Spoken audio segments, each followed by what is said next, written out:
वो रमजान के रोजे रखता है तो मैं रमजान के रोजे के अलावा शव्वाल के 6 रोजे और रखूंगा। ये अगर शव्वाल के रोजे रखता है तो हम जिलहिज्जा के 9 रोजे हमें रखूंगा। ये जिलहिज्जा के 9 रोजे रखता है तो मैं मुहर्रमुल हराम शरीफ के 1 से लेकर 10 तारीख तक मैं रोजे रखूंगा। ये अगर 10 रखता है तो मैं हर महीने 5 रोजे मैं रखूंगा। यानी नेकी का मुकाबला हो, इबादत। नबीय्यिल मुज्तबा वस्सलातु वस्सलामु अला सय्यिदिना मुहम्मदिन खैरिल वरा व अला आलिहि व अस्हाबिहिन नुजबा इला यौमिल जज़ा। अम्मा बअद फ़अऊज़ु बिल्लाहि मिनश शैतानिर रजीम। बिस्मिल्लाहिर रहमानिर रहीम। किताबुन अंज़लनाहु इलैका मुबारकुन लियद्दब्बरू आयातिही व लियतज़क्कर उलुल अलबाब। सदक़ल्लाहुल अज़ीम व सदक़ रसूलुहुन नबियुल करीम।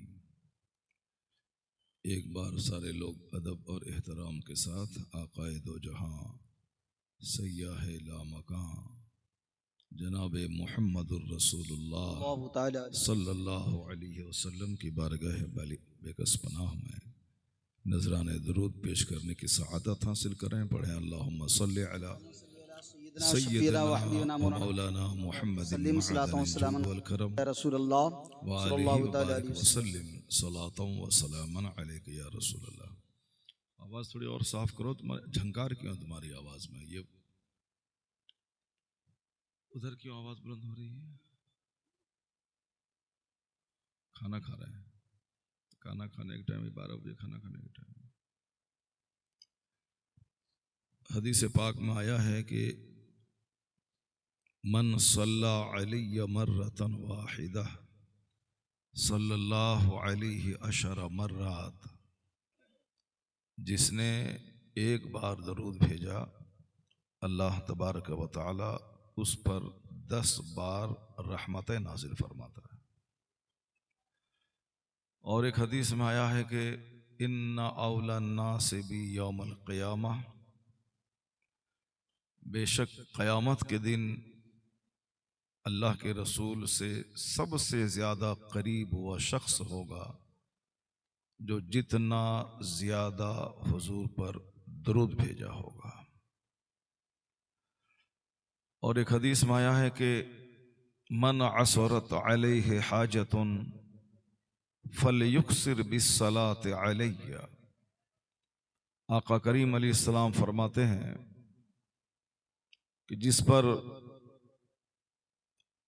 हाजतें तंग हो जाएं, मुश्किलात बढ़ जाएं, उसे चाहिए कि खूब मुझ पर दरूद पढ़ा करे। फ़इन्नहा तुकस्सिरुल अर्ज़ाक़ व तकशिफुल हुमूम वल गुमूम वल कुरूब व तक़ज़िल हवाइज औ कमा क़ाल नबी अलैहिस्सलाम। आया है कि कसरत से दरूद भेजने से मुश्किलें घटती हैं और रंज और गम दूर होता है। और कसरत से दरूद भेजने से रोजियों में इजाफा होता है। वह तक़ज़िल हवाइज, और हाजतें पूरी होती हैं। कसरत से दरूद भेजने से हाजतें पूरी होती हैं। तो इसे रस्म व रिवाज नहीं समझ के बल्कि इबादत समझकर अल्लाह के हुक्म की तामील करते हुए खुश दिली के साथ बुलंद आवाज से सारे लोग मिलकर दरूद पाक पढ़ें। अल्लाहुम्मा सल्लि अला सय्यदना व मौलाना मुहम्मदिन मअदनिल जूद वल करम व आलिहि व बारिक व सल्लिम सलातन व सलामन अलैका या रसूलल्लाह। एक किताब है दलाइलुल खैरात शरीफ, जो कुरान शरीफ के बाद सबसे ज़्यादा दुनिया में वजीफ़े के तौर पर पढ़ी जाती है। उस किताब के लिखने वाले मोहम्मद बिन सुलेमान जज़ूली रहमतुल्लाह अलैह, उनकी कब्र से 800 साल के बाद आज भी कस्तूरी की खुशबू आती है और कसरत से लोग उनकी कब्र के इर्द गिर्द बैठकर दलाइलुल खैरात शरीफ पढ़ते हैं। इस किताब का पढ़ने वाला जो सिद्क़ दिल से पढ़े, फ़राइज़ व वाजिबात की पाबंदी करते हुए मरने से पहले पहले वो वली बन जाता है। ये वली बनाने वाली किताब है। और इस किताब के लिखने की जो वजह है वो मैं बयान कर रहा हूँ। मोहम्मद बिन सुलेमान जज़ुली रदी अल्लाह ताला अन्हु, वो एक बार सफ़र पे थे। बहुत ज़बरदस्त आलिम तो थे अपने इलाके के, सारे लोग जानते थे। एक बार वो सफ़र पे थे और दौरान सफ़र एक बार ऐसा वाक़या पेश आया कि फजर की नमाज का वक्त ख़त्म होने वाला था। सामने कुआं था, मगर कुआं से पानी निकालने के लिए कोई डोल नहीं पा रहे थे। बहुत परेशान थे कि नमाज का वक्त ख़त्म हो जाएगा। जो नेक लोग होते हैं वह एक रोज़ा के छूटने के बाद इतना गमगीन होते हैं कि जितना कि 5 बेटे के मरने के बाद भी गमगीन नहीं होते। जो दुनियादार किस्म के लोग होते हैं उसको एक ग्राहक अगर चला जाए उसका चेहरा लटक जाता है। अगर 50 रुपए का नुकसान हो जाए उसका चेहरा काला हो जाता है। लेकिन नेक लोग वो होते हैं जिनकी एक नमाज अगर छूट जाए तो वो कहते हैं कि बेटे के मरने से ज्यादा मुसीबत मेरे लिए ये आ गई कि मेरी एक वक्त की नमाज छूट गई।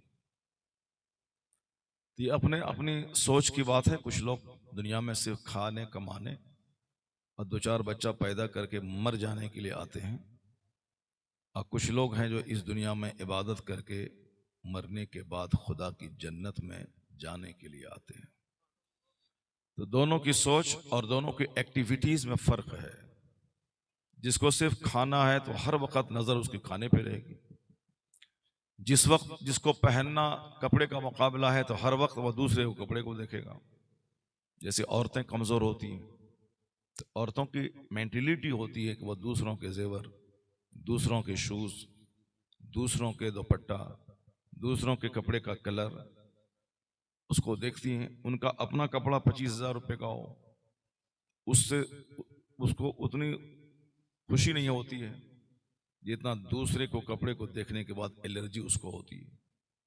क्योंकि अकल उसकी कमजोर है, इसीलिए उसकी सारी मेहनतें सिर्फ कपड़ा पहनने, जेवर पहनने, सजने संवरने पर ही उसकी पूरी तवज्जो रहती। मर्द चूंकि इसको बहुत बड़ा बड़ा काम करना है, इसको हवाई जहाज उड़ाना है, इसको समंदर में गोता लगा के इल्म हिकमत के मोती निकालना है, मर्द को 10-10 कुंटल चावल पीठ पे रख करके उसको उठाना है, इसको 16-16 घंटे फैक्ट्री में काम करना है, इसको साहब 12-12 घंटे दुकान में बैठकर ग्राहक को सामान देना है। चूंकि बड़ा काम करने के लिए पैदा हुआ इसलिए मर्दों की चाहत कपड़े की तरफ थोड़ी सी कम होती है। जो मिला पहन लिया, जो मिला खा लिया, और सारा फोकस काम की तरफ होता है। तो जिसके पास अक्ल कम होती है मर्दों में भी, तो फिर उसकी सारी एनर्जी कपड़ों के मुकाबले पे चली जाती, खाने के मुकाबले पे चली जाती, घर मकान बनाने के मुकाबले पे चली जाती, गाड़ी के मुकाबले पे। यानी जो लग्जरियस गुड्स हैं, जो सामान्य दुनिया है, ऐशो इशरत के असबाब, उसकी तरफ उसकी तवज्जो हो जाती है। अकाल इस्लाम ने कभी कहा था कि कपड़े का गुलाम तबाह बर्बाद हो जाए, पेट का गुलाम तबाह बर्बाद हो जाए, दिरहमो दीनार का गुलाम तबाह बर्बाद हो जाए। यानी वो तबाह बर्बाद हो गया जो सिर्फ कपड़े का मुकाबला करना चाहता है। वो तबाह और बर्बाद है जो सिर्फ दिरहमो दीनार का मुकाबला करना चाहता है। वो तबाह और बर्बाद है जो सिर्फ खाने का मुकाबला के आज चाउमीन है तो कल बर्गर, आज बिरयानी है तो कल चपाती, आज पुलाव गोश्त है तो कल साहब शामी टिकिया। पूरे हफ्ता दिन का मेनू तैयार है, पैसों की फरावानी है। सैटरडे को ये, संडे को ये, मंडे को ये, ट्यूसडे को ये, वेडनेसडे को ये, थर्सडे को ये, फ्राइडे को ये। यानी पूरा वीकली एक मेनू तैयार होता है कि आज ये खाना है, सैटरडे को खिचड़ी खाना है, लाजमी ज़रूरी है। यानी दुनियादार लोगों की तवज्जो सिर्फ खाने पे होती है, खाओ और टॉयलेट जाओ, अब बीमार पड़ो तो हॉस्पिटल जाओ। दुनियादार लोग जिसको मरने के बाद हिसाब किताब देने की फिक्र नहीं है। दुनिया में कितना लोग जिएंगे, 100 साल, 100 साल तो 1 मिनट है अल्लाह के नजदीक। और मरने के बाद जिस दुनिया में जाना है वहां का एक दिन 50,000 साल के बराबर। तो जो बेवकूफ आदमी है वह इसी एक दिन को खूबसूरत बनाने के चक्कर में लगा हुआ है कि खूब पढ़ें, खूब लिखें, नौकरी करें, पैसा कमाएं, घर बनाएं, छोटी सी गाड़ी खरीदें, फिर 70, 80, 90 साल की उम्र में 1 दर्जन बीमारी पैदा करके चक्कर आए, हॉस्पिटल, घर, रास्ते में गिरें और मर के 2 गज जमी कब्रिस्तान में सड़ने के लिए पहुंच जाए। तो अक्लमंद आदमी इस दुनिया से ऐसे ही अपने आप को बचाता है। हदीस में आया है कि अकल इस्लाम फरमाते हैं कि तुम में से जैसे कोई अपने बीमारों को पानी से बचाता है कि पानी लगने के बाद इसको फीवर आ जाएगा, पानी लगने के बाद इसको बुखार आ जाएगा, नज़ला जुकाम हो जाएगा, उसी तरह अल्लाह अपने नेक लोगों को दुनिया से बचाता है, दुनिया की चाहत से बचाता है। दुनिया के लिए तड़पने, बेचैन होने, लालायित होने से अल्लाह ताला अपने नेक लोगों को बचाता है। इसलिए जितने औलिया सालिहीन बुजुर्गान दीन हैं उनका रहना सहना, खाना पीना सब बिल्कुल सिंपल रहा। भले ही वह अरबों में खेलें, उनके पैसे से हजारों गरीब पल रहे हैं, लेकिन उनका अपनी निजी लाइफ उनकी जो होती थी, प्राइवेट लाइफ उसकी, वो लाइफ होती थी बिल्कुल सिंपलिसिटी से इबारत होती थी। और सारे बुजुर्गान दीन अक्सर 90% औलिया सालिहीन जो फूंक दें तो मिट्टी की दीवार सोने में तब्दील हो जाए, जो पहाड़ को बोल दें सोना बन जाओ तो सारा पहाड़ गोल्ड बन जाए। जैसे बिहार शरीफ में मखदूम बिहार रज़ी अल्लाह तआला अन्हु है, वो जंगल में महवे इबादत थे। एक हिंदू पंडित आके बोला कि बाबा अल्लाह वाला कौन होता है, पहुंचा हुआ फकीर कौन होता है? आपकी जबान से निकल गया कि अल्लाह वाला वो होता है जो पहाड़ को कह दे सोना तो सोना बदल जाता है। इतना कहना था कि राजगीर का सारा पहाड़ जो आसपास में जंगल था सब गोल्ड में तब्दील हो गया। निगाह आपने उठाई, देखा सारा जंगल गोल्ड हो गया। तो आपने कहा कि जंगलों, मैंने पंडित जी को समझा रहा था, मैंने तुमको सोना बनने नहीं कहा था। तो सारा जंगल फिर अपनी असल हालत पे आ गया। ये वह लोग थे जो महीने में एक बार खजूर खा लें, जो सूखी रोटी खा लें, तब अंदरूनी ताकत, इनर फोर्स जो होता है, स्पिरिचुअल फोर्स, आध्यात्मिक शक्ति इतनी बढ़ जाती है कि वह सिर्फ आंख उठा दे तो उड़ता हुआ परिंदा गिर के मर जाए। सरकार गौसे आजम रज़ी अल्लाह तआला अन्हु 40 बरस तक इशा के वजू से फजर की नमाज पढ़ी। 40 दिन नहीं, 40 बरस तक। और ताकत कितनी अल्लाह ने रूहानी ताकत दे दी कि आप लिख रहे थे और छिपकली एक ऊपर में वहां से मिट्टी गिरा रही थी, आपकी निगाह जैसे पड़ी, छिपकली 2 टुकड़ों में कट के सामने गिर गई। आपकी निगाह पड़ी, वो छिपकली 2 टुकड़ों में बट गई। आप निगाह उठा के देख लेते थे, एक बहुत बड़ा पहुंचा हुआ फकीर वह फजाओं में प्रवास कर रहा था, आपने निगाह उठाई, वो धड़ाम से जमीन पे नीचे आके गिर गया। जो आदमी फजाओं में उड़ रहा हो वो मामूली आदमी नहीं होगा। फजाओं में उड़ने वाला खुद बहुत बड़ा वली था, लेकिन सरकार गौसे आजम की अजमत शान के सामने वो शख्स नीचे गिरा। आपने क्या कहा? ये अदब से खाली था, इसको अदब सिखाने के लिए ऐसा किया गया। मतलब ये निकला कि जो ज्यादा खाएगा वो सिर्फ टॉयलेट जाएगा, जो कम खाएगा वो मस्जिद जाएगा, जो कम खाएगा अजान होगी वो सजदा करेगा, जो कम खाएगा वो हल्का फुल्का रहेगा, जो हल्का फुल्का रहेगा वो ज्यादा इबादत करेगा। कयामत की निशानी है कि आखिर जमाने में लोग मोटापे को पसंद करेंगे। युहिब्बुस्सुमन, लोग मोटापे को पसंद करेंगे।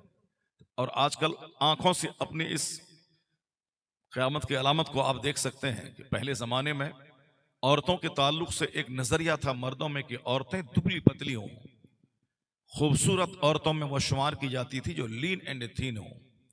लेकिन आज नजरिया बदल गया कि आज वो औरत ज्यादा स्मार्ट मानी जाती जो बहुत ज्यादा मोटी ताजी हो। और पहले जमाने में वो आलिम दीन इज्जत की निगाह से देखे जाते थे जो दुबला पतला होता था। दुबला पतला होने का मतलब है कि ये ज्यादा खाने का रसिया नहीं, ये ज्यादा शौकीन नहीं है, चटक मटक डालते रहे, सिंपल है। इनको ज्यादा टाइम किताबों के मुताले में देना है और अल्लाह की इबादत करनी है, ताकि कोई भी दीनी प्रॉब्लम्स कोई कुछ ला के बोल दे उनके सामने, वो सर नहीं खुजलाए, बल्कि जैसे ही प्रॉब्लम सामने आए वो फौरन कुरान हदीस की रोशनी में उस मसले का जवाब दे। विदाउट एनी हेजिटेशन जवाब वो देगा जो कसरत से मुताला करेगा, जो कसरत से मुताला स्टडी करेगा किताब का। तो जब भी कोई सवाल आएगा विदाउट एनी हेजिटेशन वो लोगों के सामने इसका बयान करेगा। क्या नाजिम साहब कौन ड्रामा कर दिया आप हैं? इधर तकरीर शुरू करवा दिया, उधर खाना शुरू करवा दिया। शाम के बाद से खाना शुरू करवाना चाहिए था, अभी तो और फिर तकरीर खत्म होने के बाद खाना शुरू करवाना चाहिए था, ताकि सारे लोग बैठ के तकरीर सुने, वाज सुने, उसके बाद फिर खाना खाए। अब चाहे कुछ भी करेंगे वो हल्ला तो होगा ही, जो खाने का मसला है। या तो खाना बंद करवा दें या तकरीर बंद करवा दें, दोनों में से एक काम करें। जिस महफिल मिलाद में खाना पहले होता है सारे लोग खा के घर चले जाते हैं, कोई नहीं बैठता है। और जिस महफिल मिलाद में, लंगर गौसिया में, लंगर ख्वाजा में, जिस भी तकरीब में हो, पहले तकरीर 2 घंटा जी भर के रूहानी खुराक खाओ, उसके बाद फिर खाना खाओ, अपना घर जाओ, तो वो तकरीर 110% कामयाब होती है। क्योंकि लोग खाने के लिए आते हैं, तो खाने के लिए वह रुके रहते हैं, इसलिए वो 2 घंटे की तकरीर भी सुन लेते हैं। और तकरीर सुनने के बाद उनका दिल, उनकी सोच तो बदलती है। बंदा जब तक सुनेगा नहीं तो सोच कैसे बदलेगा? इसलिए सबसे पहला मरहला है वाज सुनना, बयान को गौर से सुनना, फिर उसके बाद अमल शुरू होता है, अमल का मरहला शुरू होता है। लेकिन जब वो सुनेगा ही नहीं हदीस कुरान तो अमल क्या करेगा? इसलिए जब भी घर में शादी ब्याह कोई फंक्शन महफिल मिलाद हो, ये रोना मत रोइएगा कि लोग पब्लिक नहीं आई, लोग नहीं आए। काम उल्टा पुल्टा करेंगे तो पब्लिक कैसे आएगी?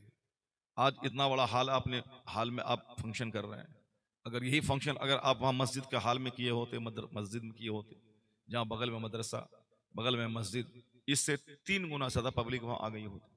क्योंकि वो मुस्लिम मोहल्ला है, वहाँ मस्जिद है, सब कुछ है, तो आप फंक्शन हॉल में किए, अब आप फिर कल रोइएगा कि पब्लिक नहीं आई, पब्लिक नहीं आई। तो काम उल्टा पुल्टा आप खुद करेंगे और उसके बाद फिर आप बैठ के रोएंगे कि साहब ये नहीं हुआ तो वो नहीं हुआ। अल्लाह तबारक व तआला हम सबों को सलीका से काम करने की तौफीक अता फरमाए। तो मैं ये कह रहा था कि जिसका मकसद होगा अल्लाह को खुश करना, इबादत करना, नेक बनना, तो वो खाना खाएगा, इतना खाएगा कि जिससे वो जिंदा रह सके। और जिंदा इसलिए रहेगा कि अल्लाह की इबादत कर सके। वो कपड़ा पहनेगा ताकि हमारा सत्र छुप सके, ताकि मैं अल्लाह की इबादत कर सकूं। वो सोएगा ताकि नींद पूरी हो, फिर उसके बाद जाग करके वो खुदा की इबादत करे। वो नींद का मुकाबला नहीं करेगा कि वो 8 घंटा सोया था हम 10 घंटा सो जाएं। और सिर्फ सोने के लिए नहीं पैदा होगा वो, बल्कि 10-5 घंटा सोएगा, उसके बाद इबादत करेगा। सोएगा, सोने के बाद उठेगा, सबसे पहले बाजार, दुकान, खेत खलियान नहीं जाएगा। जो अल्लाह 8 घंटे की नींद दिया है, जो अल्लाह रात जैसी नेमत दिया है, सबसे पहले उठने के बाद वो उस नेमत का शुक्राना अदा करेगा। ये कहेगा अल्हम्दुलिल्लाहिल्लज़ी अहयाना बअदमा अमातना व इलैहिन नुशूर। तमाम तारीफ है उस रब के लिए जिसने हमें मुर्दा करने के बाद फिर जिंदा किया।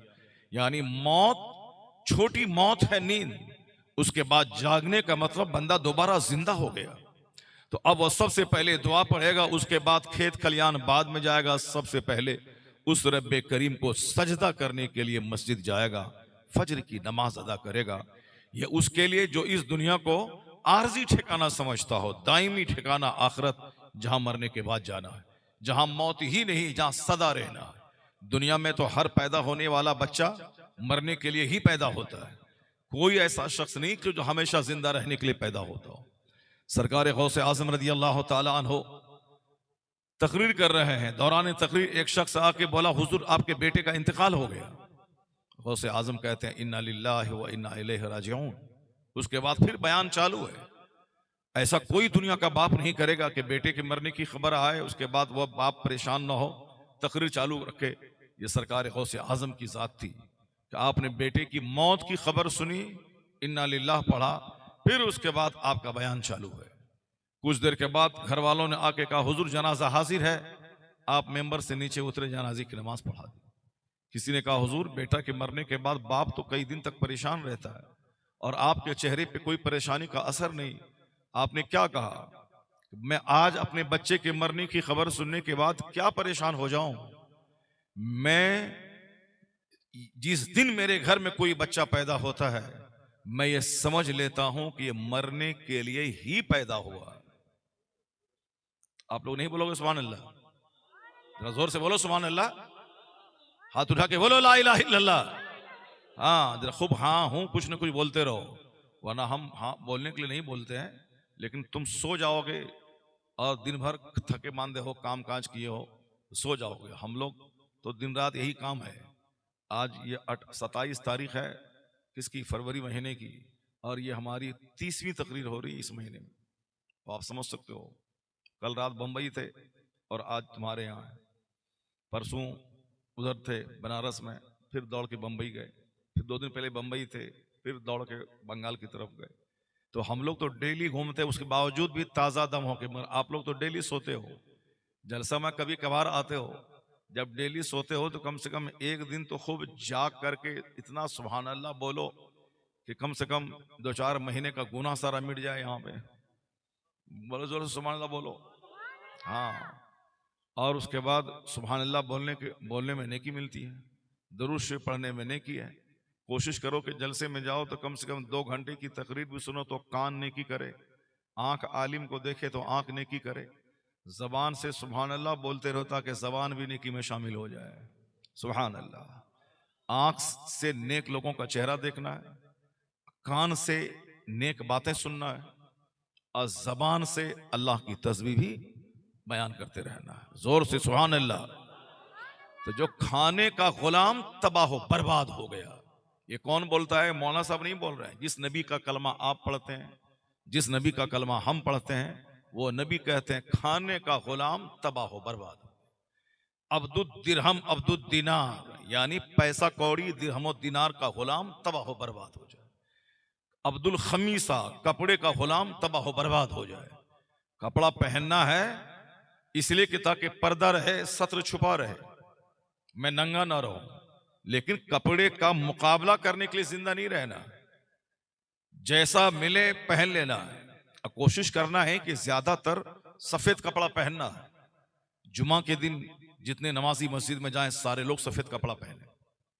सफेद कपड़ा पहनना सुन्नत है, और आका इस्लाम फरमाते हैं सफेद कपड़ा पहनो और उसी कपड़े में अपने मुर्दों को दफनाओ।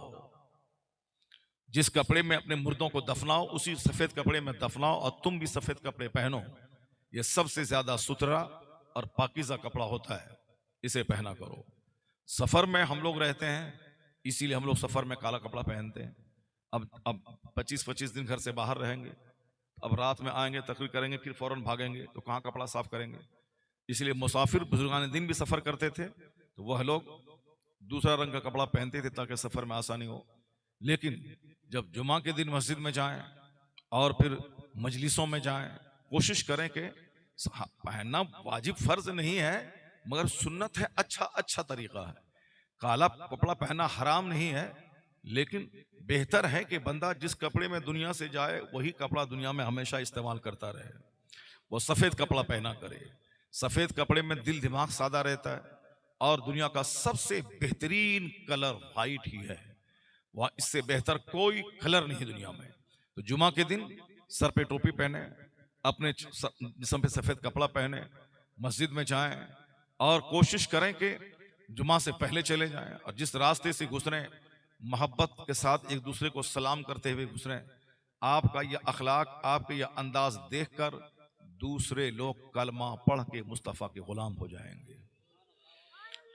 आजकल चूंकि हम लोगों ने नफरत दिलानी शुरू कर दी है, दूसरों को नफरत वाली बात करनी शुरू कर दी है, नतीजे में दूसरे लोग हमको अपना दुश्मन समझने लगे।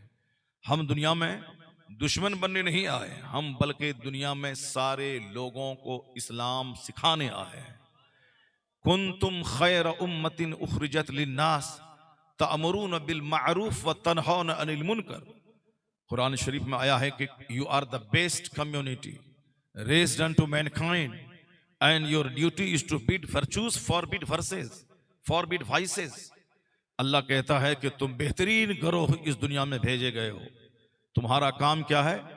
तुम्हारा काम है नेकी का हुक्म देना और बुराइयों से रोकना।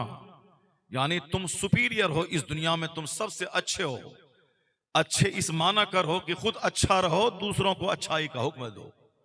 खुद बुराई से बचो और दूसरों को बुराई से बचने का आदेश दो। कौम मुस्लिम का काम नहीं है मकान का मुकाबला करना। कौम मुस्लिम का काम नहीं है कि गाड़ी का मुकाबला करना। क्योंकि हम अगर फॉर्च्यूनर खरीदेंगे तो मुशरिकीन के पास 10 करोड़ की कारें मौजूद हैं, इसलिए हम मुकाबला उससे नहीं कर पाएंगे। मुशरिकीन के पास आलीशान बंगला मौजूद है, तो हमारा ईमान उनके 50 खरब के बंगले से खरबों गुना ज्यादा बेहतर है। अगर यकीन नहीं आए तो तुम्हारे सामने कोई अमेरिका का एलन मस्क आ जाए और कहे कि ए मुसलमान, मेरे पास 50 खरब रुपए का एक घर है, वह मैं तुझको दे दूंगा। तुम मेरे घर में सिल्वर और गोल्ड का एक बुत है, उसको तुम सजदा कर दो 1 मिनट के लिए, मैं तुझे 50 खरब का बंगला तुझको दे दूंगा। मुझे यकीन है कि जो इस ईमान की अहमियत समझता होगा वह उनकी पेशकश को ठुकराते हुए कह देगा, मैं तुम्हारे 50 करोड़ के बंगले पे थूक दूंगा मगर ईमान का सौदा नहीं करूंगा।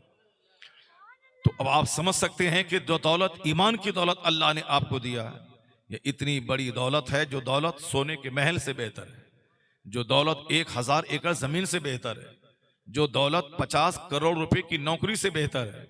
जब अल्लाह ने आपको ईमान की दौलत दिया और दुनिया में करोड़ों खरबों लोग हैं जिसके पास ईमान नहीं है, मकान है, दुकान है, आलीशान बंगला है, कॉम्प्लेक्स है, बिजनेस है, सब कुछ है, मगर उसके पास ईमान नहीं है, तो आप चाहते हैं कि उनका बंगला आपको अल्लाह दे दे और आपको अल्लाह काफिर बना दे? नहीं चाहते। जब नहीं चाहते हैं तो फिर चेहरा लटका के मत रहिए, खुश रहिए कि अल्लाह ने उसको खरबों की दुनिया की दौलत दी है, आपको उससे बड़ी दौलत ईमान की दौलत अल्लाह ने अता फरमा दी। तो इस दौलत के शुक्राने में काफिरों जैसा काम नहीं कीजिए कि सिर्फ खाने का मुकाबला, कपड़े का मुकाबला, मकान का मुकाबला नहीं, बल्कि इस दौलत के शुक्राने में इबादत का मुकाबला हो। वो तहज्जुद पढ़ता है तो मैं 100 रकत नमाज नफल पढ़ूंगा, वो इशराक पढ़ता है तो मैं चाश्त भी पढ़ूंगा, वह हर 10 दिन में कुरान पाक खत्म करता है तो मैं हर 6 दिन में एक खत्म कुरान करूंगा, वह रमजान के रोजे रखता है तो मैं रमजान के रोजे के अलावा शव्वाल के 6 रोजे और रखूंगा। ये अगर शव्वाल के रोजे रखता है तो हम जिलहिज्जा के 9 रोजे हमें रखूंगा। ये जिलहिज्जा के 9 रोजे रखता है तो मैं मुहर्रमुल हराम शरीफ के 1 से लेकर 10 तारीख तक मैं रोजे रखूंगा। ये अगर 10 रखता है तो मैं हर महीने 5 रोजे में रखूंगा। यानी नेकी का मुकाबला हो, इबादत का मुकाबला हो। ये अगर 50 रुपए खैरात करता है तो मैं 100 रुपए खैरात करूंगा। ये अगर रमजान में 50,000 रुपए ज़कात निकाला है तो मैं 1 लाख रुपए ज़कात निकालूंगा। अगरचे 1 लाख हम पर फर्ज नहीं, मगर मैं निकालूंगा।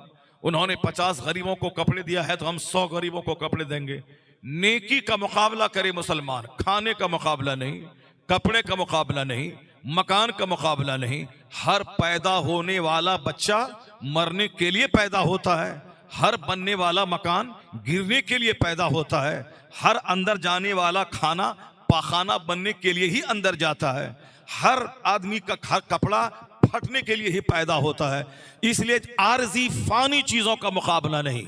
जो काम खरबों साल की आखिरत में काम आए, महासंखों वाली आखिरत में काम आए, जहां सदा रहना है वहां इबादत काम आएगी, तिलावत काम आएगी, जिक्र अज़कार काम आएंगे, वहां दीनी महफिलों में बैठना काम आएगा, इल्म दीन हासिल करना काम आएगा, दूसरों को तकलीफ से बचाना काम आएगा। तो मुकाबला नेकियों का हो ताकि दुनिया में चेहरा तरो ताज़ा रहे और जब मरे तो मुस्तफ़ा की जन्नत में पहुंच जाए।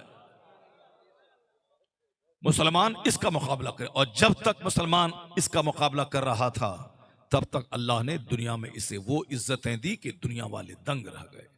अरब के लोग बकरी चराते थे, अरब के लोग ऊंट चराते थे, अरब के लोग खाना बदोश थे, अपने घर को अपने कांधे पे लेके चलते थे। खाना बदोश कहते हैं कांधे पे घर रखने वाला, घर कांधे पे, हाउस ऑन शोल्डर, यानी कांधे पे घर रखने वाला वो खाना बदोश कहलाता था। यहाँ रखा, तंबू बांध रखा और चल दिया, आगे शाम हुई, कांधे से सामान उतारा, बांस गाड़ा, तंबू फैलाया, घर बन गया, सो गए। फिर सुबह हुई, तंबू उखाड़ा, चल दिए। यानी वो खाना बदोश थे। खाना बदोश, उन्होंने ईरान को हिला डाला, वह लोग रूम हिला डाला। ईरान जो जो मजूसियों की जमीन थी, मगर पूरा ईरान मुसलमानों ने फतह कर लिया। 1000 साल से जो आग जल रही थी, उस आग को बुझा दिया। आतिशकदा फारस बुझ गया और वहां के मजूसी जलील और रुसवा हुए। बहुत सारे लोग कलमा पढ़ के मोमिन हो गए। आज ईरान जो उस जमाने में महाशक्ति कहलाता था, जैसे आज का रूस, आज का अमेरिका, यह दो बड़ी ताकतें हैं दुनिया की। दोनों के पास ऐसा नहीं कि बहुत बड़ी आबादी है, बहुत ज्यादा कुछ है, उन दोनों के पास हाई टेक्नोलॉजी है। इनके पास दूर दराज तक, कई हजार किलोमीटर दूर तक मारने के रॉकेट है।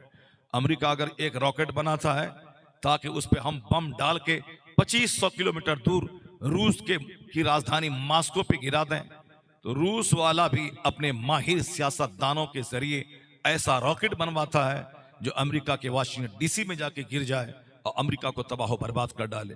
यह दोनों महाशक्तियां आज की हैं।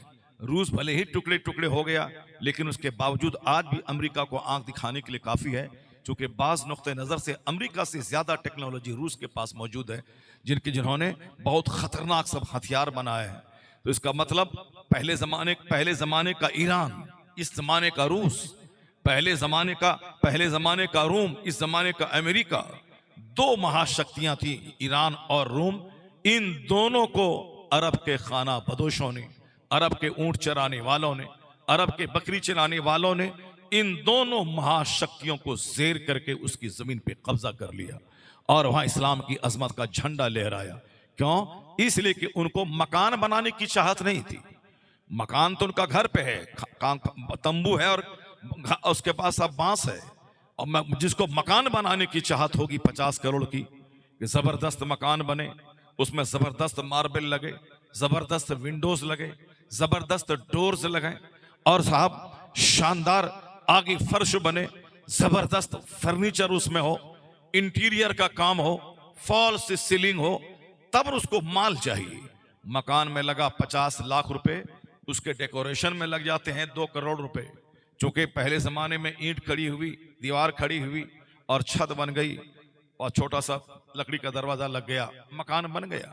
लेकिन इस जमाने में दीवार और छत में पैसा लगता है 10 लाख रुपए, तो उसके सजाने में लगते हैं 50 लाख रुपए। चूंकि अलग अलग लोगों ने साहब पैटर्न निकाल दिया है कि उसमें वाल पुट्टी करनी है तो जबरदस्त पेंट करना है, तो फॉल से सीलिंग करनी है, इलेक्ट्रिकल सामान ऐसे खरीदना है, फिर फर्नीचर का काम करना है, फिर वुडन वर्क करना है। यानी अपने हिसाब से सारी जिंदगी कमाओ, छोटा सा घर बना लो, उसके बाद मर जाओ। इस घर में रहे दूसरों की बेटी और तुम चलो कब्र में जाके हिसाब देने के लिए आओ कि तुमने जोहर की नमाज क्यों छोड़ी, तुमने फजर की नमाज क्यों छोड़ी, तुमने असर की नमाज क्यों छोड़ी, तुमने दिन भर झूठ क्यों बोला, तुमने माल कहां से कमाया, कितना तुमने पार्टी को ठगा, तो पार्टी के ठगने का गुनाह मेरे जिम्मे, 1 लाख झूठ बोलने का गुनाह मेरे जिम्मे, फजर जोहर असर मगरिब एक वक्त की नमाज छोड़ना हराम और गुनाह कबीरा है। एक वक्त की नमाज जो छोड़ेगा उसके बदले में 80 बरस तक जहन्नम में जलना पड़ेगा। ये सारा गुनाह मेरे जिम्मे। और जिस मकान बनाने के लिए ये सारा गुनाह किया, उस मकान में रहता है मेरे बेटे की बीवी जो दूसरे खानदान से आई है, जो रात भर मोबाइल चलाती है, जो रात भर साहब दूसरे मर्दों से बात करती है। इसका मतलब क्या निकला कि गुनाह मेरे जिम्मे रहा और मकान बनाने के लिए जो गुनाह किया वो मकान दूसरे के पास रह गया। उससे बड़ा अहमक और गधा कौन होगा दुनिया में। हुजूर क्या फरमाते हैं, मिन शर्रि नास मंजिलतन यौमल क़यामा अज़हबा आखिरतहु बिदुनिया गैरिही। हुजूर फरमाते हैं क़यामत के दिन सबसे दर्दनाक अजाब उसको होगा जो दूसरों की दुनिया बनाने के चक्कर में अपनी आखिरत को बर्बाद कर दिया हो। सुभान अल्लाह, सुभान अल्लाह, बहुत खूब। और आजकल 99 आदमी यही काम कर रहा है। बेटों को घर बना के देना है, बेटे को IAS ऑफिसर बनाना है, बेटे को DM और मजिस्ट्रेट बनाना है, बेटे को घर देना है, बेटे को फैक्ट्री देना है, नौकरी नहीं मिली तो उसको 50 करोड़ का कॉम्प्लेक्स बना के देना है ताकि मेरा बेटा दूसरों का मोहताज ना रहे। तो बेटे की फिक्र में ये बंदा नमाजें छोड़ के जहन्नमी बन रहा है। बेटे की फिक्र में ये बंदा झूठ बोल के जहन्नमी बन रहा है। तो हुजूर कहते हैं सबसे बुरा आदमी वो है जो दूसरों की दुनिया बनाने के चक्कर में अपनी आखिरत को तबाह कर दिया हो। मिन शर्रि नास मंजिलतै यौमल क़यामा अज़हबा आखिरतहु बेदुनिया गैरिही। तुमको बोला कि इको कम कर दो और बेस कम करो, आवाज थोड़ी तेज करो, आवाज में जो गूंज है वो गूंज खत्म करो, आवाज बिल्कुल प्लेन और साफ करो ताकि सारे लोग आवाज सुने। और ढब ढब जो करता है इस ढब ढब को बंद करो। साउंड सिस्टम तुम्हारा अच्छा है लेकिन तुम सेटिंग ठीक से नहीं कर पा रहे हो। सेटिंग ऐसा करो कि आवाज यहां से निकले, यहां सीने पे जर ना पड़े। और तुम्हारे माइक में आवाज में जोर से निकलता हूं मगर आवाज कम पहुंचती है लोगों तक, इसलिए कि ऐसा लग रहा है कि माइक सारी आवाज को खा रहा है। तो अपने अपने हिसाब से तुम सेटिंग करो अच्छा से, मैं बोल रहा हूं और तुम अपने हिसाब से सेट करो। और जब अच्छा सेटिंग हो जाएगा तो मैं बोल दूंगा कि अब इसके अलावा हाथ हटा लो वहां से और तुम ठीक से बैठ जाओ और तुम भी मेरी गुफ्तगू को गौर से सुनो। इसीलिए नमाज के हर रकात में सूरह फातिहा का पढ़ना जरूरी है। सूरह फातिहा के पढ़ने का मतलब है जैसे पूरा कुरान पढ़ दिया, उसी तरह हदीस जिब्रील या उम्मुल अहादीस कहलाता है। तो हदीस पाक का मतलब हुआ कि सारी नसीहतें इस हदीस पाक में जमा, उसे उम्मुल अहादीस कहते हैं। तो उसमें एक बात कही गई है कि सामने वाला जिब्रील अमीन जो फरिश्ता इंसान की शक्ल में आया था, उसने पूछा ईमान क्या है, इस्लाम क्या है, इंसान क्या है, क़यामत कब आएगी। आका अलैहिस्सलाम से फिर पूछा कि क़यामत की निशानियां क्या है, अन अमारात, क़यामत की निशानियों के बारे में हमें खबर दीजिए। आका अलैहिस्सलाम ने क्या फरमाया, अन तलतल अमतु रब्बतहा, जब देखना कि माए अपने मालिक को जन्म दे रही है, यानी नाफरमान औलाद को जन्म दे रही है, तो समझ जाना कि क़यामत करीब आ गई है। और उसी में एक निशानी ये भी है, अन तरा, तुम देखोगे क्या किसको, कि नंगे पांव चलने वाला, बकरी का चराने वाला, नंगे बदन रहने वाला, यततावलून फी बुनियान, यानी आलीशान इमारतों में फख्र करते हो, इतराते हो, तो समझ जाना कि क़यामत बिल्कुल करीब आ गई। यानी जो कल बकरी चराता था आज वो आलीशान महल में, कल जिसके पाँव को चप्पल मैसर नहीं थी आज उसका बेटा आलीशान बंगले में रह रहा, कल जिसका बाप बकरी चराता था, नंगे बदन रहता था, बनियान उसको मैसर नहीं थी, उसका बेटा आज फलकपोश इमारत में रह रहा है। मत कहना कि मैंने डेवलप कर लिया था, बहुत तरक्की कर लिया। हुजूर जो वजह तकलीफ कायनात है, आका अलैहिस्सलाम वो फरमाते हैं कि जब देखना कि बकरी का चराने वाला, नंगे बदन नंगे पाँव रहने वाला ऊंची ऊंची इमारतों में इतराने लगे, तो समझ जाना अब दुनिया के विनाश का, दुनिया के खत्म होने का टाइम आ गया, यानी कयामत अब करीब आ गई है। ये जो शहरें सज रही, शहरें सज रहे हैं और ये जो मकानात बुलंद हो रहे हैं, ये जो सारी दुनिया में टेक्निकल डेवलपमेंट और साथ कंस्ट्रक्शन का डेवलपमेंट हो रहा है, ये विनाश के करीब दुनिया पहुंच रही है। इसलिए आज जब 10 साल तक पाप होता है तो अल्लाह 1 मिनट का सल्तनत भेजकर सारे शहर को तबाह करके बंदों को बता देता है कि बंदे तुम्हारे चाहने से सब कुछ नहीं होता है, वही होता है जो मंजूर खुदा होता है। आपने देखा होगा जहाँ इंसान इतना शरीर है, इंसान को अगर गरीबी रहे तो दिल तोड़ के बैठ जाता है कि ऐसा से कमजोरी का शिकार हो, और इस इंसान को जब दौलत मिलती है ये फिरौनी वक्त बन जाता है, नमरूद बन जाता है, दौलत के नशे में घमंड वाली बोली इसकी जबान से निकलने लगती है। गरीब हो तो दिल तोड़ के एक डिप्रेशन का मरीज हो जाता है, मालदार हो तो फिरौनी वक्त बन जाता है,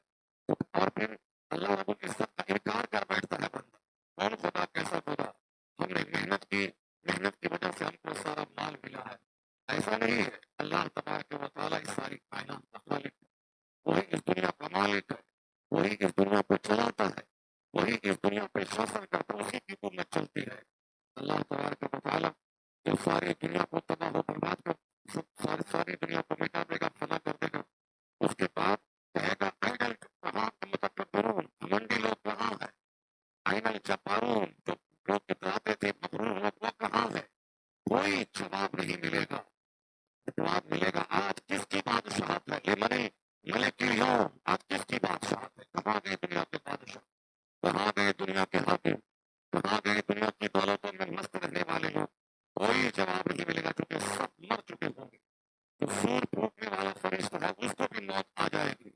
अल्लाह कहेगा आज कौन है जिंदा, कौन है आज सारी कायनात का मालिक, आज बादशाह किसकी हकीकी बादशाह है। कोई जवाब नहीं देगा, क्योंकि कोई जिंदा रहेगा तो मैं जवाब देगा।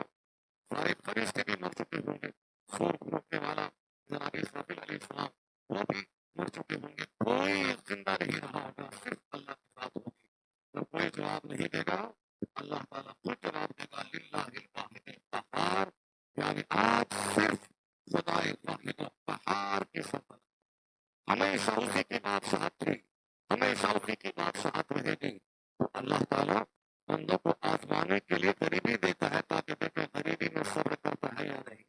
अल्लाह ताला आजमाने के लिए मालदारी देता है, लेकिन मालदारी में ये अपने आप में रहता है या नहीं, या अपनी औकात से ज्यादा हाई फाई करने लगता है।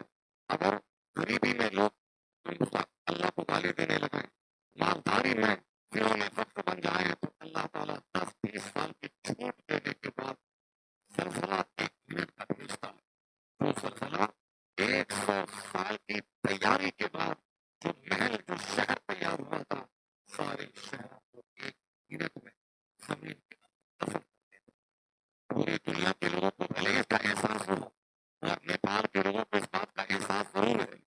नेपाल में अल्लाह तबारक व तआला ने एक शहर दिया है, जिस शहर का नाम काठमांडू। काठमांडू वो पहाड़ पे आबाद शहर है। पहाड़ हिल स्टेशन कहते हैं। हिल स्टेशन में नीचे गर्मी है, पतंग चल रहा, लेकिन ऊपर जहाँ शहर आबाद है वहाँ लोग मई जून में भी हल्का सा कंबल ओढ़ के ठंड का एहसास करते हैं। जैसे कश्मीर में गुलमर्ग जाके देखे और श्रीनगर जाके देखे, वहाँ मैं मई जून में तक करने गया हूँ। ऐसा ठंडा पानी जैसे कि हाथ कट के अलग हो जाए, यानी और वहाँ भी एक नहीं बल्कि मई जून में 2 कंबल ओढ़ना पड़ता है। इस तरह का जबरदस्त मौसम है। एक तरफ तो यहाँ पतंग जल रहा, जैसे कल मुंबई में पूरी रात फैन चला, और गाड़ी में एयरपोर्ट से जलसगाह तक जाते हुए एसी चलती रही, फिर जलसगाह से एयरपोर्ट तक आते हुए एसी चलती रही, और कपड़े करने के बाद जब रूम में आया वहाँ भी पूरा फैन चलता रहा, क्योंकि एसी उसके पास नहीं थी। अभी फरवरी में वहाँ इतनी गर्मी आ गई, और अभी नेपाल में अभी आया हूँ तो नेपाल में सर्दी का एहसास हो रहा है। इसका मतलब ये निकला एक वक्त में अलग अलग डिफरेंट टाइप के मौसम होते हैं। जहाँ गर्मी है और जहाँ सर्दी में आ गया तो बंदा अल्लाह का शुक्र अदा किया, अल्लाह तेरा करोड़ों एहसान, वहाँ बदन जल रहा है और यहाँ खुनकी का एहसास हो रहा है। तो बंदा क्या करे, वहाँ सजदा करे, इलाही तेरा एहसान, सामने वाले के पास हाथ नहीं है, मुझको तूने हाथ दिया है, मैं हाथ नचा रहा हूँ, तो फिर दुश्मन खाना बन जाए कि मैं साथ मैं हूँ, आई एम बिगर देन, और मैं सबसे अच्छा हूँ, आई एम ग्रेटर, मैं सबसे बड़ा हूँ। नहीं नहीं, बल्कि अल्लाह की नेमत का शुक्र अदा करे कि उसके पास हाथ नहीं है, या अल्लाह तूने मुझको हाथ अदा फरमाया। इस सारी नेमतों में इस ही टेंडेंसी काम करे। घमंड के लिए इस्लाम में कोई जगह नहीं, यहाँ इतराने के लिए इस्लाम में कोई जगह नहीं। इस्लाम में है सच तो ही चीज, तो दुनिया में गरीबी और अमीरी ही है, इसके अलावा और कुछ तो है नहीं। अभी रात है, कल दिन निकलेगा, अभी गरीबी है, कल मालदार होगा, कल मालदार था आज गरीब हो गया, कल तंदुरुस्त था आज बीमार हो गया, आज बीमार है कल तंदुरुस्त हो गया। और दुनिया में रखा हुआ क्या है? दुनिया में और कुछ नहीं, बस खाओ पियो, उसके बाद मर जाओ, सो जाओ, मर जाओ। जो खाया वो चला गया, जो पहना वो बदल गया, जो अच्छा काम किया वही मरने के बाद उस हकीकी दुनिया में काम आएगा। ये दुनिया आरजी, ये दुनिया टेम्पररी, ये दुनिया फानी, जो 70-80 साल के अंदर ही हमें दुनिया छोड़ के चला जाना। लेकिन जहाँ दायमी परमानेंट वर्ल्ड है, इसके बाद जो हकीकी दुनिया का आगाज होता है वो आलम आखिरत है, जिसको इसका यौम इख्तिताम नहीं है। इस दुनिया का यौम इख्तिताम है, उसका डे ऑफ एंडिंग नहीं है, वो सदा इटरनल वर्ल्ड है, यानी सदा सदा की। अक्लमंद वो है जो यहाँ जैसे तैसे रहे और सदा जहाँ रहना है वहाँ के लिए अच्छा अमल करता रहे। एक आदमी दिल्ली सफर करके जाता है, फिर उसको वापस लौट के नेपाल आना है, यहाँ उसका घर है, वो दिल्ली रास्ता जाते हुए रास्ता आते हुए उसको मंजिल मकसूद नहीं समझता, तो जैसे चाहे चला जाए, असल उसको घर वापस आना है, अपना काम जल्दी से दिल्ली में निपटाना है, फिर वापस घर आना है।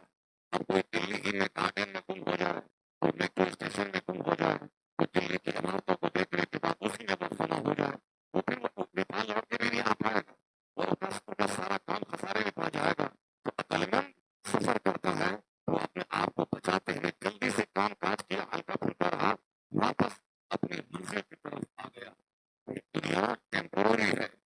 जहाँ हमें जन्नत के लिए की तैयारी करना है। तो अक्लमंद वो है, टूटा छोटा पहन ले, रूखा सूखा खा ले, जैसे तैसे घर में रह जाए, क्योंकि चाहे सोने का घर हो चाहे मिट्टी का घर, 70 साल में तो छोड़ के दुनिया से चला ही जाना है। तो जैसे तैसे रहे और असल में तैयारी वहां की करे जहाँ सदा रहना है, जहाँ हमेशा रहना है, जहाँ मौत ही नहीं है। तो जिसको देखो कि 50 करोड़ का बंगला बना रहा है, समझ जाओ कि छोटा काम कर रहा है। और जिसको देखो कि सजदा कर रहा है, समझ जाओ ये दुनिया का बड़ा काम कर रहा है। समझ जाओ ये दुनिया का बड़ा काम कर रहा है। ये अक्लमंदों के लिए है, वरना गुलाब का पौधा गुलाब चूस के खुश होता है, अब पाखाने का कीड़ा पाखाना खा के खुश होता है। पाखाना का कीड़ा जब तक पाखाना नहीं खाए उस वक्त तक वो जिंदा नहीं रह सकता। पाखाने के कीड़ा को पाखाना से निकाल के गुलाब के पास रख दो तो मर जाएगा। अब गुलाब चूसने वाला पौधा उसको पाखने के पास ले जाओ तो ये मर जाएगा। ये अपने अपने मुकद्दर की बात है कि कोई गुलाब चूसता रहता है और कोई पाखना चूसता रहता है, उसकी मंजिल वही है। इसलिए मकान दुकान का गुलाम बनकर दुनियादार जहन्नमी की बनने की कोशिश मत करो, बल्कि हमेशा अपने आप को जन्नती बनाने का प्रयास करो। दुनिया में आदमी चाहे सोने के घर में या मिट्टी के घर में रहे, अंजाम आखिर तब रहे। बिरयानी खाओ या सूखी रोटी खाओ, अंजाम आखिर तब रहे। यहाँ चाहे 1000 का मीटर का कपड़ा पहनो या 50 रुपए मीटर का कपड़ा पहनो, अंजाम आखिर पेट बॉडी मरने के बाद तब रहे। जब यहाँ की हर चीज फना होने वाली है, तो असल में आराम वहाँ का जो आराम फना न हो, जवानी वहाँ की जहाँ की जवानी कभी फना न हो, असल जिंदगी वहाँ की जो जिंदगी कभी खत्म न होने वाली हो, असल में खुशबू वहाँ की जो खुशबू कभी फना न होने वाली हो। तो मरने के बाद जब बंदा जन्नत जाएगा तो सारे लोग जवान रहेंगे 30 साल के। न जवानी बुढ़ापे में बदलेगी, न पेशाब पाखने की तकलीफ होगी, न मुंह से बदबू निकलेगी, न पेशाब पाखने की तकलीफ होगी, न पसीने की बदबू होगी, न नेमत के छीनने का अंदेशा होगा, न किसी चिढ़ने वाले हसद करने वाले का टेंशन होगा। वहाँ तमाम टेंशन मुक्त जिंदगी, जहाँ कोई टेंशन नहीं होगा, वो है जन्नत। दुनिया में चाहे सोने के घर में रहने वाला हो या फकीर, सब टेंशन से भरा है। और जन्नत वो जगह है जो टेंशन मुक्त है, जहाँ अपनी बीवी के सामने जलील होने के लिए कोई मौका नहीं है। दुनिया में रहे 50 करोड़ का मालिक रहे, उन कसरत सफर की वजह से वो कुव्वत मर्दानगी से महरूम हो जाता है, अपनी बीवी के सामने जलील और रुस्वा हो जाता है। उनकी बीवी किसी ड्राइवर किसी चोरे चमार के साथ भाग जाती है।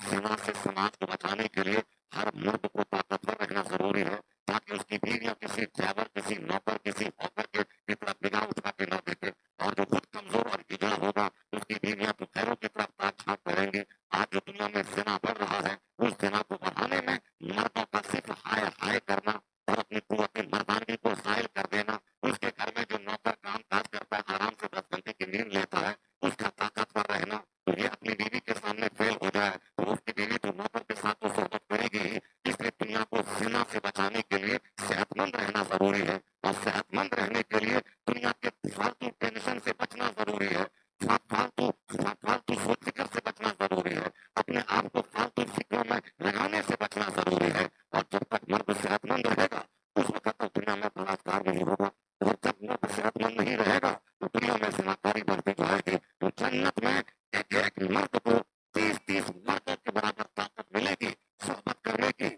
और फिर वहां पे ना नमाज की तकलीफ है, ना हज की तकलीफ है, ना रोजे की तकलीफ है, ना ज़कात की तकलीफ है। वो सारी तकलीफें दुनिया में बंदा उठा ले, मरने के बाद सिर्फ ऐश करना है। तो ऐश की मंजिल जगह वह जन्नत है, और जो उस जन्नत की तैयारी इस दुनिया में करे, उस जन्नत का एक हिस्सा छोटा सा यहाँ भी मिल जाता है। इसका मतलब ये निकला कि मुकम्मल सुकून या तो जन्नत में है या जन्नत की तैयारी करने में इस दुनिया में। बेशक सुभान अल्लाह बहुत खूब अल्लाह अकबर या रसूलुल्लाह जिंदाबाद मरहबा सुभान अल्लाह सुकून सिर्फ जन्नत में है, इस दुनिया में नहीं।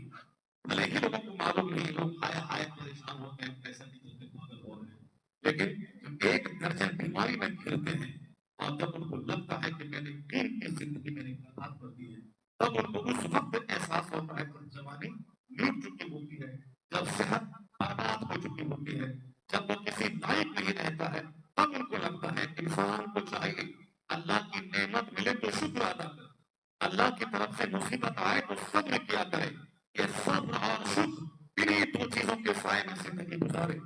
आका फरमाते हैं आजा कुल्ल अम्रिल मोमिन इन अमरहु कुल्लहु लहु खैर व लैसा ज़ालिका लिअहदिन इल्ला लिल मोमिन। आका फरमाते हैं खौफ व तरफुल is the anchor for the believer, यानी मोमिन का मामला कितना ताज्जुब देश है कि मोमिन दोनों मामले में मोमिन के लिए दोनों हाथ में लड्डू है, दोनों में खैर है इसके लिए, और ये क्वालिटी सिर्फ मोमिन को हासिल है। मुशरिकीन कुफ्फार और मुशरिकीन को दौलत मिलती है, उनका हाथ बढ़ा देता है, और जब दौलत नहीं मिलती है, गरीब रहता है, तो फिर वो अपने घर की मूर्ति उठा के बाहर फेंक देता है। हम तुमको पूछते हैं दिन रात, मगर हमको दौलत नहीं दे रहा है, मेरा बच्चा बीमार पड़ गया, मर गया, उसको अच्छा नहीं किया। कुछ लोग गरीब हैं तो क्या ज्यादा पूजा पाठ करेंगे, अब कुछ लोग मालदार बन गए तो सब पूजा पाठ छोड़ के शराब में, जिना में, पूरी दुनिया के घूमने में लग गए। एक बहुत बड़ा तबका ऐसा है, मुश्रिकों में यही तबका है, एक बड़ा तबका ऐसा है, मालदारी मिली तो शराब शबाब और घूमना फिरना, कभी काठमांडू, कभी मलेशिया, कभी इंडोनेशिया, कभी वाशिंगटन डीसी, कभी गुलमर्ग, कभी यहाँ कभी वहाँ। और एक तबका ऐसा है, गरीब है तो पूजा पाठ, मालदार है तो पूजा खत्म। और एक तबका है कि गरीब है तो कुछ नहीं, मालदार बना तो पूजा पाठ। ऐसे बहुत सारे लोग हैं, मारवाड़ी लोग हैं, जब दौलत बढ़ती जाती है, पूजा बढ़ता जाता है, हम बजाना है, अब खैरात करना है, खिलाना खिलाना है, इंतजाम शुरू लगाना है, हाथ देना है, गलत प्रमोशन कैंप लगाना है, फ्रीजर रेलवे स्टेशन पे डालना है, ठंडा पानी गर्मी के जमाने में सबको पिलाना है। उसका मानना है कि मैं दूसरों को पिलाता हूँ, मेरी दौलत बढ़ती है, दूसरों को पिलाता हूँ, मेरा माल बढ़ता है। एक तबका ये कि गरीब है तो कुछ नहीं, मालदार हुआ तो पूजा हो जाती है, फिर गरीब हुआ तो सारा पूजा पाठ सब खत्म कर दिया। और एक तबका है कि गरीब है तो पूजा पाठ ताकि धन मिले, दौलत मिले, वो पूजा पाठ, ये पूजा, वो पूजा, लक्ष्मी पूजा, दुर्गा पूजा, फला पूजा, सब पूजा औरतें करके, औरतों को ढेर मान चाहिए तो लक्ष्मी पूजा, बेटा को पढ़ाते तो विद्या पूजा, उनको भाई का प्यार चाहिए तो साहब आप चाहे वो कौन सा रक्षाबंधन है, रक्षाबंधन है, और उसको साहब शोहर की लंबी उम्र चाहिए तो गरबा चौथ की पूजा है। यानी वहां सिर्फ ख्वाहिशात की पूजा।